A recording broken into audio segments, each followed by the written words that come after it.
Welcome back to the ASUN Gameday podcast. William Hall, Mike DeVader here with Kennesaw State men's basketball head coach Amir Abdur-Rahim. Coach, how's it going? Man, it's going good, man. It's going good. Just sitting over here watching a little film, getting prepared. It never stops. So that's the best part about what we do. Oh yeah. So just looking at the season, I know this whole thing takes trust from your administration, support of your fans, buy-in from your student athletes, your staff, and everything. But just speak to me about how it felt when you set that Division I program record for wins here. I mean, I know trust the process is thrown around in sports for a lot of things, but I think even with my time here at the ASUN, watching the growth of the KSU men's program, it's trusting the process. I mean, you've just grown, and here you are now as this team at the top of the standing. So talk to me about that change over the past few years and how you're feeling when that happened. Yeah, like you said, William, it's been a grind, but my father, he used to always tell us, anything worth building, anything worth sustaining and having, right? Like you've got to put real love into it, real commitment into it. And so when we got the job here, that was our goal. It really was. And, coming from a 1-win program, 3 years ago to sitting at 17 wins right now, I'm more excited for the university. I'm more excited for our players, the administration. Like you mentioned, I'm just really excited for them, as a coach and somebody who's been a part of winning before. I don't allow myself to really get caught up in, the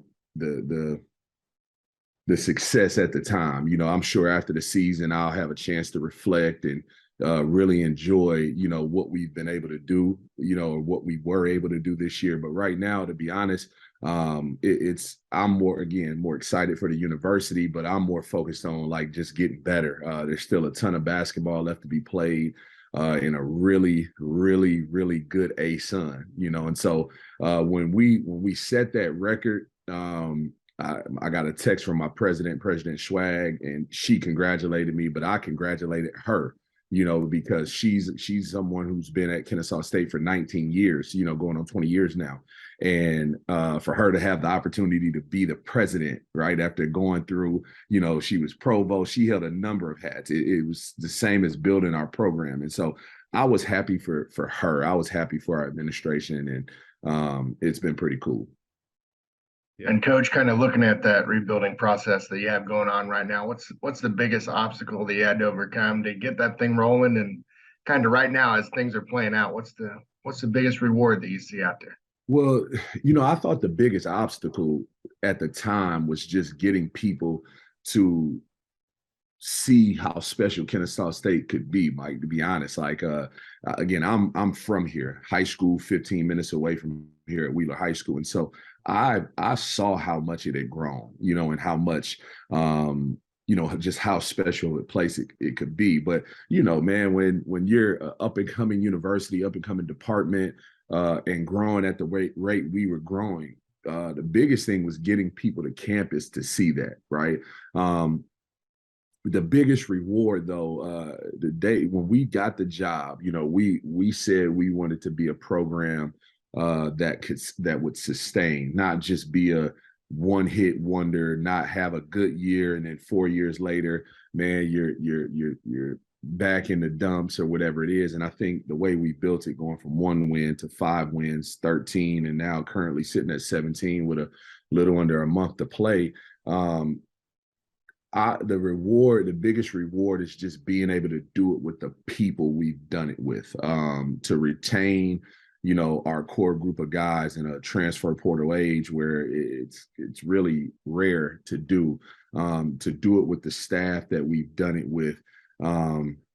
It's a testament to the people we have in our program. And we said that from day one when we talked about wanting to have a program that sustained. We wanted to have an environment where people could come and thrive. And that's the thing I feel like we've been able to do and hold on to over these 4 years. Yeah.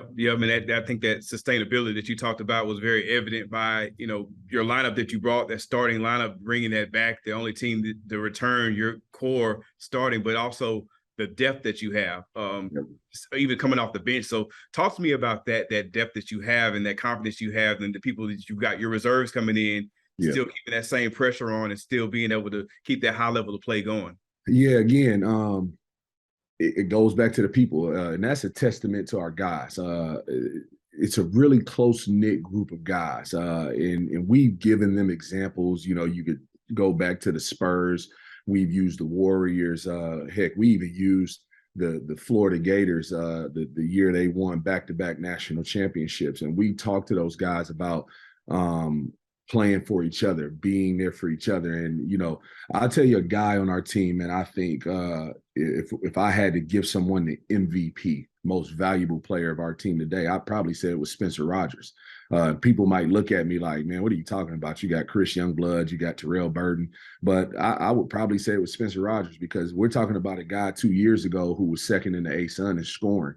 And his role has changed a little bit. He's still as important to us today as he was back then, but we're talking about a guy that has, like, he's a starter. Like, he could be a starter, but you know, just kind of where our team is, where we, you know, the chemistry and continuity we have, like going back to that depth you're talking about. He's coming off the bench, still playing a good number of minutes, but he could easily be a guy that's, you know, that would be caught up in himself, and especially in this day and age, right? Like me, you know, he could be a guy that's easily caught up in himself, but man, that dude comes to practice every day. He's about winning. He's about the team. And he's done an unbelievable job of leading for us. And so when you talk about that depth, a coach can have as much talent as he wants, but to get the guys to buy in and know that no matter what their role is, it's important. That's a testament to them. Mm-hmm. Kind of looking at your non-conference schedule and how it's kind of played into this role here, starting conference play on a hot streak. Can you talk a little bit about what those experiences, especially playing in some really impressive environments, and what that caused your team to overcome, and what did you see in that non-conference slate that's prepared you for conference play? Yeah, that's a great question, Mike. That we talk about the elements, right, all the time. The road gives you different elements, man. That just home gives you different elements. You know, at home you got people pulling at you. You got, you know, whether it's your girlfriends, you got class, you got family, people wanting tickets or whatever it is. But on the road gives you, man, different elements. It gives you an environment that you're not used to. It gives you a bed that you're sleeping in that's not your bed. You're not really familiar with it. And so going into those different environments, like, we talk to the guys, hey, you know, there's a method. There was a method to the madness. It was a little hard to get home games this year. Our schedule before had been done in end of May, early June, because everybody wanted to play us. They, you know, when we were building, but bringing 5 starters back, 7 of our top 8, it was a little harder to come by home games. And so as a staff, we sat down and said, okay, look, let's not just play games to play games. Let's try to get better, and we'll give that message to the guys. So going to places like Florida, VCU, Assembly Hall at Indiana, San Diego State, even the, you know, the Mercers, the Charleston Southerns, going to play the MTE at App State. It was all to get us to a point where we learned how to win on the road. It wasn't necessarily about the result in the non-conference. I thought we were really fortunate to come out. I think we were 8-5 coming into 8-5 coming into conference play. But it was more about just trying to get better and learn how to win on the road. And so when you go to a place like VCU with an environment like they have and have a chance to win the game, you know, we didn't pull it out, but we were able to learn from that game. We got better from that game. You go to a place like Florida, the second game of the year, and I think Ty Golden does one of the best jobs in the country, man. But to go into that environment and not be overwhelmed by the elements, not be overwhelmed by the fact that it's an SEC school, and compete the way we did. We talk about no moral victories in our program, but we were able to get better from that game. And so as we went through that non-conference schedule, even ending in Indiana, people thought we were probably crazy for going up to Assembly Hall on December 23rd, you know, but man, you know, to go up there and play and lead most of that game, again, we didn't pull it out, but we got better from it. We learned about ourselves. We learned that, you know, we can go into some different places, and as long as we're connected and our chemistry and our bond is strong, man, I think we can play, with anybody in the country. We just got to stay humble, stay hungry, and focus on each other. Yeah, I mean, that focus I think is important right now. It's closing out. I mean, here in February. So I know, from our office, I know probably the fan bases, everybody's kind of looking at February 16th, that game between Liberty and Kennesaw State. But I know your focus is here and now. And speaking of going on the road, you're going on the road for your next 3 this week. You've got a pretty tough test on the road at defending champion Bellarmine, at an EKU team that's been some tough games between you two over the last couple of years. So talk to me about the challenge this week with those 2 road matchups coming up. William, I say this and not to, I know everybody else may be talking about that, but my Twitter location is where my feet are. All right. We talk about that in our program a lot. Be where your feet are. And we have really, really strong, high character dudes. Terrell Burton, I thought he had a great message to the team yesterday about staying focused on today, right? We got on Thursday, we play at Bellarmine, but we're focused on today, like Tuesday, January 31st, and getting better today.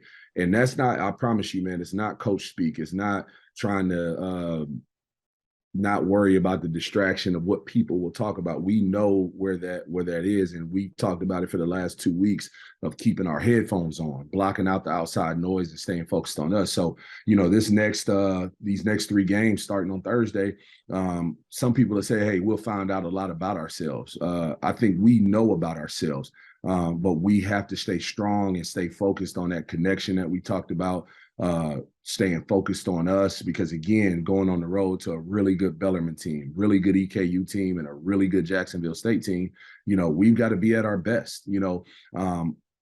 I don't want to sound like I'm downplaying anything that we've done, but the truth of it is that none of it matters right now other than getting better. What's done is done. It's the old quote, if what you did yesterday seems big, you hadn't done anything today. And so we're focused on today. We're focused on getting better. And tomorrow to be about February 1st and getting better February 1st. Yeah, Coach, I think you kind of took my question away from me. I was going to kind of ask what it was going to take for you to finish the season strong and keep focused on what it's going to take game by game to continue this journey down the road. But well, no, because Mike, I'll tell you this. I think at this point in time, every coach in the country, you're trying to figure out how to maximize your team, right? And I asked the guys a simple question yesterday, and it's really not about X's and O's. It's not about execution or anything like that. I literally asked them, I said, are our relationships intact? All right. Meaning the things that you guys set out to do, that you talked about as a team, right? Have you talked about those goals? Are we in a place where, we're still allowing ourselves to be held accountable? Is there a fear of conflict in our program right now that needs to be addressed? And I just said, hey, look, I can't answer that for you. This has become a player-led program, a player-driven program, and they have to have those conversations amongst themselves to make sure that those relationships are intact. I'll do my job. My staff and I will do the job of managing it, but they have to make sure that those relationships are intact. So when adversity does come, because it comes, it's going to come. Right? It's going to come. It showed itself even in the first 10 games. But in those first 10 games, man, these guys have done a great job of allowing themselves to be held accountable. They haven't had a fear of conflict. And because of that, we've been able to, not to go against what you said, William, about the hot start, but I think our start has been more consistent than hot. Right. And that's what we want to be. We don't want to be a hot team. We want to be consistent in our habits. We want to be consistent in our approach. We want to be consistent in our relationships. And so to answer your question, Mike, like that's what it's about over this next, 25 days or 28 days until we, get to the ASUN tournament. It's about our relationships. Are they intact? Will we be able to do the small things? Will we have attention to the details in order to, maintain that consistency that we've had? Great. Thank you, Coach. Absolutely. Yeah, Coach. I mean, we appreciate your time. Congratulations on the success you've already had so far this season. Wishing you the best throughout the rest of the season. I know the job's not done. So, again, thank you for your time. Thank you. Appreciate you guys.